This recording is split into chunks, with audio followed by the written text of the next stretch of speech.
have spent hundreds and hundreds and hundreds and thousands of hours talking to spiritual leaders and teachers, and not just spiritual leaders and teachers who have been deemed so, but thousands of people who came from levels of dysfunction, who came from levels of pain, who were suffering, who were challenged in their progression of trying to be the best human beings they could be.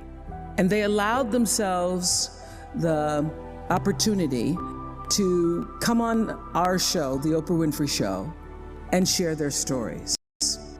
I am one who believes in the sharing of stories. I believe in the process of sharing, period, because I know that all life gets better when you share it. And those thousands of people who have been guests on the show, and many of them who are also audience members, have been my greatest teachers. And I would say that one of my gifts that I've had since I was a little girl growing up in Mississippi, being raised on a tiny little acre farm with my grandmother, is that I knew how to pay attention. I was a great observer of life. And I grew up believing that I was indeed, for sure, God's child. It's because every Sunday I sat in our little church down the road, a dirt road from where my grandmother lived. No running water, no electricity, but the church is down the road from us. And we could hear the singing as I was getting dressed for Sunday school. And I'd always sit on the left-hand side, the left pew in the second row. And I would listen to the preacher preach about the Lord thy God is a loving God, and sometimes he would say the Lord thy God is a jealous God. But most important, I heard him say, you are God's child, and through God, all things are possible. And I literally took him at his word, so that by the time I was had to leave my grandmother because she became ill, and I was sent to live in Milwaukee with my mother, who had 2 other children, I got beat up on the playground because when people would ask me, who's your daddy? I would say, Jesus is my daddy.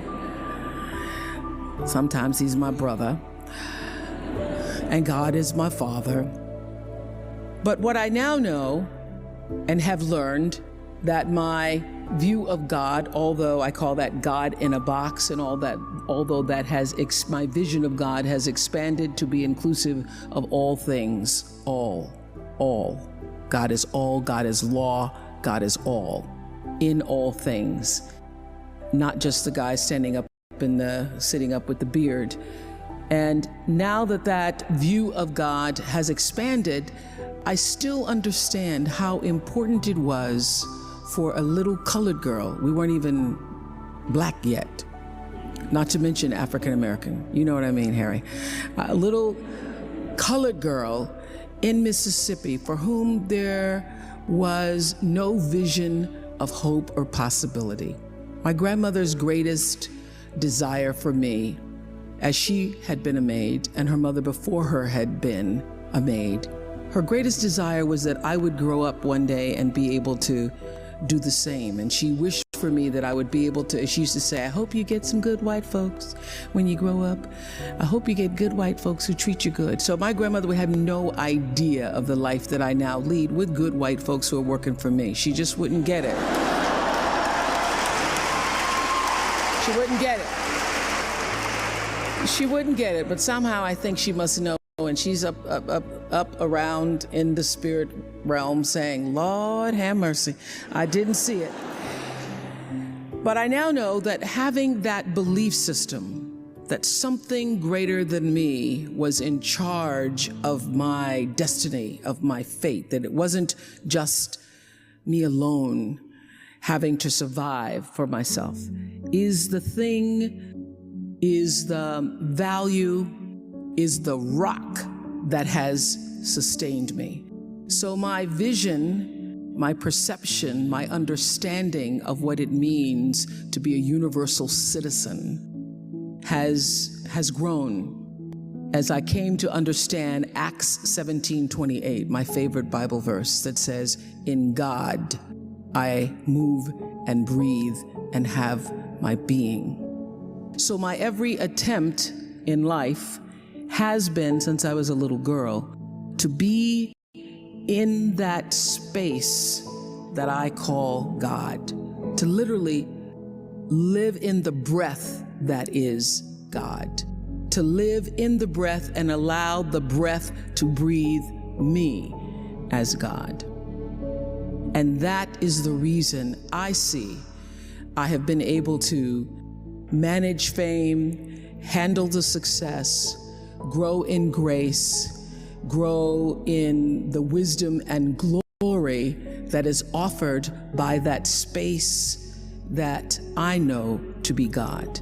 Because in God, I live and breathe, I move and breathe, and I have my being. And everything that I do and all that I am comes up and out from the center of that space, even when I didn't know what to call it.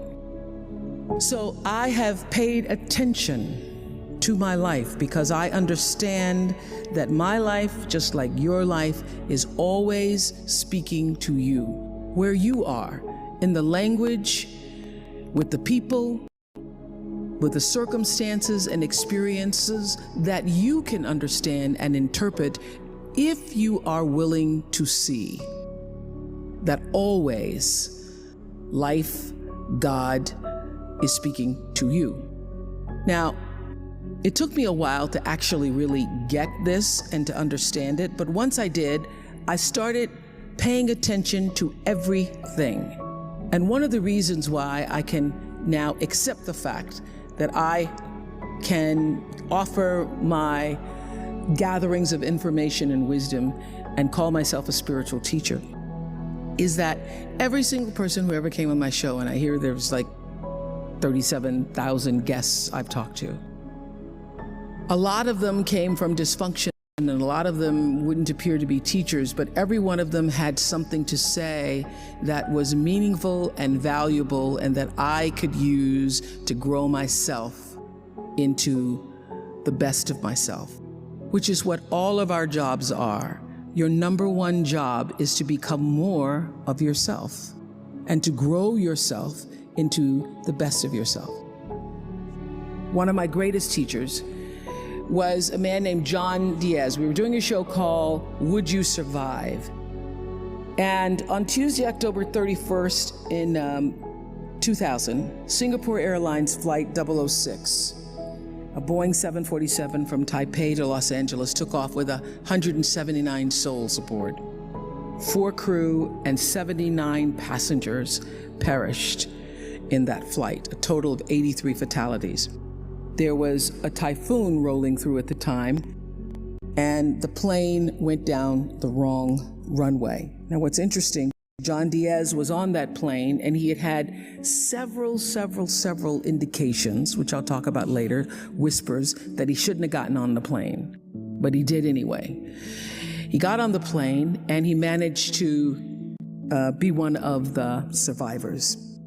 And on the Oprah show, I was asking him, what do you think it was that you were one of the survivors? And I said, do you think it was your position on the plane? Because he was in first class and he was sitting on the right next to an exit door. And he said, yes, I think it might have been the position of the plane. And also my quick thinking, he says, and the fact that I didn't stop moving. So I said, you don't believe, you're not a religious man? You don't believe that there was some kind of divine intervention going on there? He goes, no, I'm not a religious person. I do not believe that it was anything divine. I don't believe that. I did see, he said, as I got knocked back into the plane, that it looked like Dante's Inferno, with people strapped into their seats and just burning. And it seemed a bit to me, as I turned and looked backwards, like there was a light coming out of the tops of their heads. I guess you could call it an aura. was leaving their bodies, and some lights were brighter than others. It changed, he said, it changed me. It gave me a new kind of spirituality, in a sense, that I now believe somehow, I don't know how, but life continues on somehow through that light. And I thought, I'm not a religious man, but I thought the brightness and dimness of the auras were how one lives one's life, so to speak. So that's one of the major things that really has changed with me since then, he says.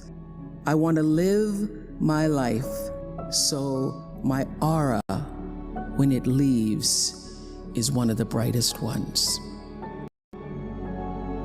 That's one of those moments that happens and you know that it's bigger than a show about survivors. Because I always knew that when I am moved, at least a million other people might be too. Because if I can feel it, and there are 20 million people watching around the world, it means that somebody else also felt and heard the same thing. That's what connection is. So I thought a lot about that, and thought about it obviously in thinking about, in preparing to talk to you all today, about how does one lead a meaningful life? Because ultimately, isn't that what we all want? We want to lead a life so that however we transition, people can say, wow, that was a bright one. That was a bright light. First of all, I think that it comes from a deep sense of awareness about who you are and why you're here. It comes from being in touch with, on a regular basis, the appreciation and the holy gratitude that should fill each of our hearts on a regular basis, just knowing what a privilege it is to be here and to be human. Close your eyes for a moment, will you please? And breathe with me. Just close your eyes, and if you will, put your thumb to your middle finger and gather your other fingers around, and let's feel the vibration and pulse of your personal energy as you take 3 deep breaths with me. Inhale. And as you exhale, just feel the vibration, energy, blood pulsating through your body, through you. And another inhale.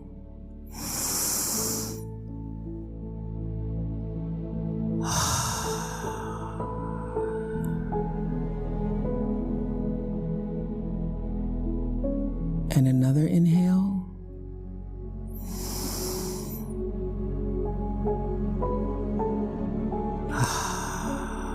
And keep your eyes closed. And let's just think about this day. This day that you have been graced to breathe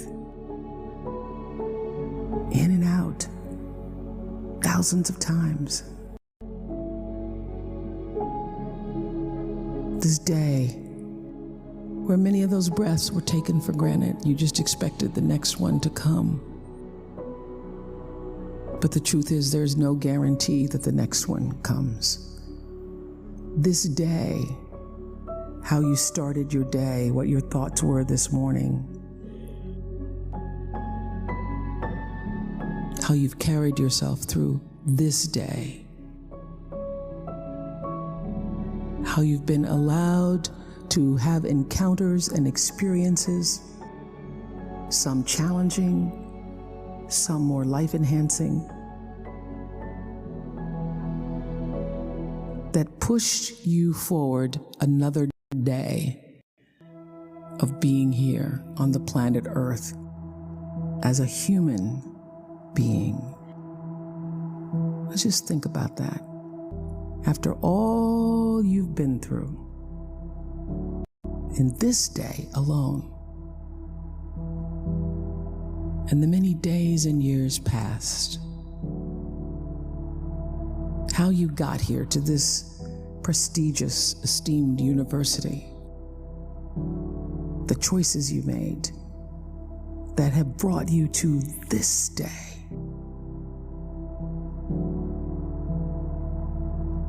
Open your heart and quietly to yourself say the only prayer that's ever needed. Thank you.